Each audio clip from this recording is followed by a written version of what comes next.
Hello बच्चों, let's read the question. The question says, in a flower, if the megaspore mother cell forms megaspore without undergoing meiosis, and if one of the megaspores developed into embryo sac, its nucleus would be. So हमें question के अंदर क्या पूछा है कि अगर एक megaspore mother cell जिससे हमारे क्या बनते हैं, मेगास्पोर्स बनते हैं, अगर वो विदाउट अंडरगोइंग मियोसिस, अगर उसने माइयोसिस की प्रोसेस नहीं करी है, तो उससे फॉर्म होने वाले जो न्यूक्लियस होंगे वो कैसे होंगे. So now let's solve the question. सबसे पहले हम क्वेश्चन को सॉल्व करने का की कंसेप्ट देखेंगे. की कंसेप्ट क्या है कि हमें एम्ब्रायो सैक फॉर्मेशन पता होना चाहिए. एम्ब्रायो सैक फॉर्मेशन पता होना चाहिए, बिकॉज एम्ब्रायो सैक फॉर्मेशन के अंदर ही क्या होता है, ये इस प्रोसेस के अंदर ही जो हमारा एमएमसी है, जिसे एमएमसी भी कहते हैं, मेगास्पोर मदर सेल डिवाइड करता है और फॉर्म क्या करता है, एम्ब्रायो सैक. इसी के जर्मिनेशन है ये एम्ब्रायो सैक की. सो हम इसे डायग्रामेटिक रिप्रेजेंटेशन से देखेंगे. So now let's see the diagram. Diagram देखें एम्ब्रायो सैक फॉर्मेशन का. ये हमारे एम्ब्रायो सैक है और ये फॉर्म किससे होता है, हमारा मेगास्पोर मदर सेल से, एमएमसी से ही इसकी फॉर्मेशन होती है. अगर हम नॉर्मल कंडीशन की बात करें तो ये क्या है, नॉर्मल कंडीशन. ये जैसे नॉर्मली एम्ब्रायो सैक की फॉर्मेशन होती है, कैसे होती है कि हमारा जो मेगास्पोर मदर सेल है वो मियोसिस के अंदर हो जाता है और मियोसिस करने के बाद क्या करता है, 4 सेल फॉर्म करता है. 4 हैप्लॉइड सेल फॉर्म होते हैं. हैप्लॉइड सेल का फॉर्मेशन होता है.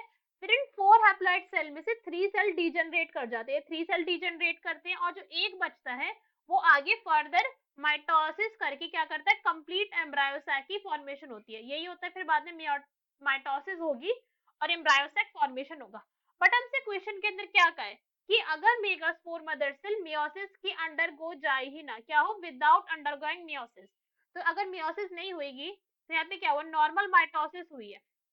क्या हुआ है, माइटोसिस हुआ है. तो माइटोसिस क्या होता है, इक्वेशनल डिवीजन होता है. इक्वेशनल डिवीजन, दैट मीन्स जो हमारा इक्वेशनल डिवीजन. तो माइटोसिस के अंदर क्या होता है, जो नंबर ऑफ डीएनए होता है वो क्या रहता है, सेम रहता है, उसके अंदर चेंज नहीं होगा. तो अगर हमारा मेगास्पोर मदर सेल 2n है, 2n होता है, ये डिप्लॉयड होता है नेचर के अंदर. मियोसिस अगर होती, 2 केसेस है यहाँ पे.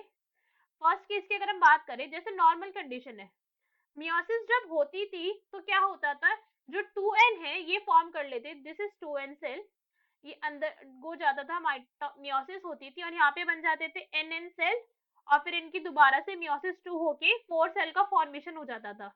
यही होता है मियोसिस के अंदर. This is normal condition. But अभी क्वेश्चन के अंदर यही कहा है कि ऐसे नहीं हुआ है हमारा प्रोसेस, सिंपल माइटोसिस हुई है, मियोसिस नहीं हुई है. तो माइटोसिस के अंदर क्या होगा, एक सेल ही डिवाइड करेगा. ये हमारा अब भी क्या है, वही मेगास्पोर मदर सेल है, एमएमसी. अभी नॉर्मली माइटोसिस गया है, माइटोसिस के अंडर को जाने से क्या होगा, जो सेल यहाँ पे एन थे अब भी 2n ही फॉर्म होंगे. सेल तो अभी 2n ही फॉर्म होंगे और आगे ये क्या होगा, प्रोसेस कंटिन्यू चलती जाएगी. 2n 2n, यहाँ पे भी क्या होगा, 4 सेल तो यहाँ पे भी फॉर्म होंगे, बिकॉज डिवीजन तो कंटिन्यू चल रही है.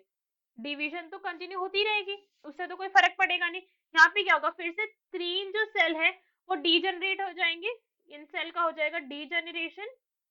डीजनरेशन. और जो ये एक सेल है अभी क्या करेगा, फिर से हमारा फॉर्म करेगा एम्ब्रायो सैक. अभी एक सेल ही फॉर्म करेगा एम्ब्रायो सैक. जैसे यहाँ पे पहले हो रहा था, ये वाला सेल फॉर्म कर रहा था एम्ब्रायो सैक. तो इस एम्ब्रायो सैक के अंदर जो किससे फॉर्म हुआ, डिप्लॉइड सेल से फॉर्म हुआ है. तो जितने भी इसके अंदर न्यूक्लियस प्रेजेंट होंगे वो भी कैसे होंगे, डिप्लॉइड ही होंगे नेचर के अंदर, बिकॉज वो डिप्लॉइड से ही फॉर्म हुआ है. So what we can say that our option number B, diploid, is our correct answer. Hope you understood it well. Best of luck. Thank you.